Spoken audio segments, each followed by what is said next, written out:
واتقوا الله لعلكم ترحمون الحمد لله رب العالمين. Ainsi nous rendons grâce à Allah subhanahu wa ta'ala et nous bénissons le sceau du prophète, le prophète Mohammed sallallahu alayhi wa sallam. Que Dieu nous donne sa baraka et qu'il parachève sa grâce sur nous. Très chers fidèles, la semaine dernière, notre chère Côte d'Ivoire était en pleine effervescence. Dieu nous a donné une victoire inespérée. Je vais parler de la CAF, la Coupe d'Afrique des Nations. Ce qui s'est passé était une grande manifestation d'Allah subhanahu wa ta'ala.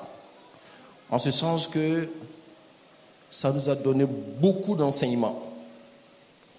Mais toujours est-il qu'il faut ouvrir un tant soit peu son cœur pour comprendre la sagesse divine derrière chaque événement qui s'est passé pendant cette CAN. Tout le monde sait que vraiment il y avait la main de Dieu dans cette affaire-là. La Côte d'Ivoire, qui était classée dernière, est devenue première. Cela reflète la réalité de vie de certaines personnes parmi nous. Tu es peut-être le dernier de la classe, le dernier de ta famille, le dernier parmi tes amis. C'est toi qui n'as rien du tout. Mais si tu es vivant, ne désespère pas, parce que Dieu est là. Et comme Dieu est là, lui seul détient le kun fayakun pour transformer ta vie. Cela nous a rappelé l'histoire de Sayyidina Youssouf alayhi salatu wassalam. Quand il était plus jeune, un jour, il allait se mirer. Donc, dans le miroir, il a réalisé toute la beauté que Dieu lui avait donnée. Sayyidina Youssouf, Joseph, il était très beau. Otia, Shatral Jamal. Dieu lui a donné la moitié de la beauté, alors que Dieu a donné toute la beauté à votre cher prophète, qui est le prophète Mohammed sallallahu alayhi wa sallam. Alors, Sayyidina Youssouf, pendant qu'il était jeune, quand il a réalisé qu'il était très beau, il a eu une pensée, mais c'était une pensée négative. Et il faut comprendre qu'à partir d'une mauvaise pensée, Dieu peut transformer ta vie. Il s'est dit, moi là, si jamais j'étais un esclave, on m'aurait vendu très cher. Si j'étais esclave, on m'aurait vendu très cher parce que je suis beau. Et regardez ce qui s'est produit dans sa vie. Ses propres frères l'ont jeté dans le puits. Le même jour, il en est sorti. Et ils l'ont vendu.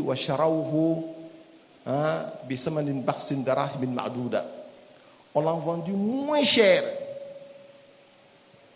Il y a des gens qui sont venus dans cette coupe pendant qu'eux, ils sont forts. C'est eux qui vont rapporter la coupe. Ils sont sortis par la petite porte. Peut-être à cause d'une mauvaise pensée. Peut-être même à cause d'une vilaine parole.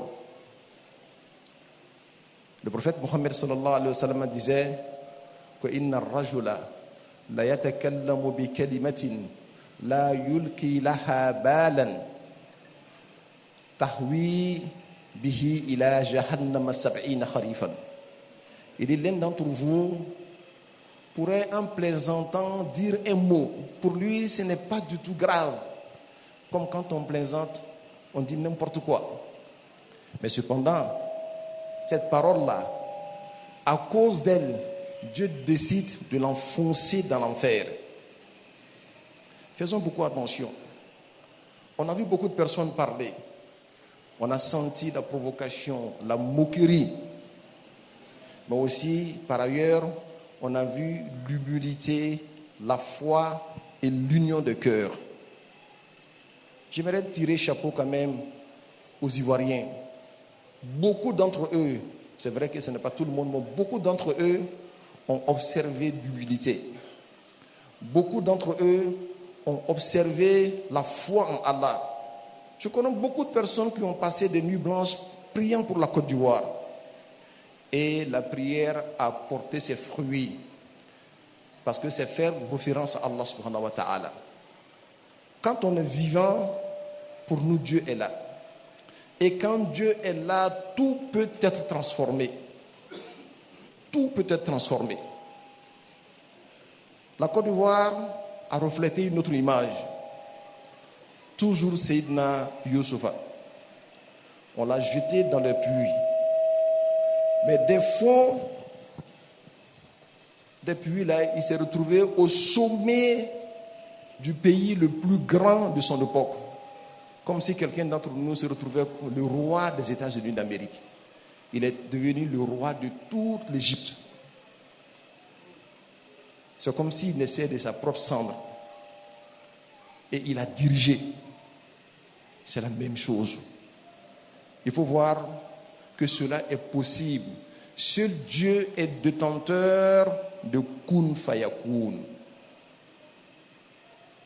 Ne répondons pas à la provocation. Ayons foi en Allah subhanahu wa ta'ala. Mais mieux que ça, l'humilité que nous avons observée là, il ne faut pas la désactiver. J'entends les gens dire que nous allons désactiver notre humilité. C'est comme si tu disais que je vais désactiver ma force et ma puissance. Tout être humain qui observe l'humilité, il est grandi auprès d'Allah subhanahu wa ta'ala. Et quand l'orgueil commence à habiter ton cœur, c'est le signe fort de ta chute prochaine. Cela a été une leçon pour l'humanité tout entière. Et on pourra passer des mois et des mois à tirer les sagesses liées à cette Coupe d'Afrique-là. On ne va pas en finir. Il faut faire attention vis-à-vis de tout ce qui sort de notre bouche. Ça peut paraître comme si c'était rien du tout, mais c'est important auprès d'Allah subhanahu wa ta'ala. Il ne faut pas se moquer de soi-même. Il ne faut pas se moquer des autres. À plus forte raison, se moquer d'Allah subhanahu wa ta'ala. Le prophète Mohammed disait que man ayyara akhahu bi zanbin lan yamut hatta iza fa'ala. Que celui-là qui blâme son frère, il se moque de son frère parce que ce dernier a commis une gaffe. Je prends l'exemple simple.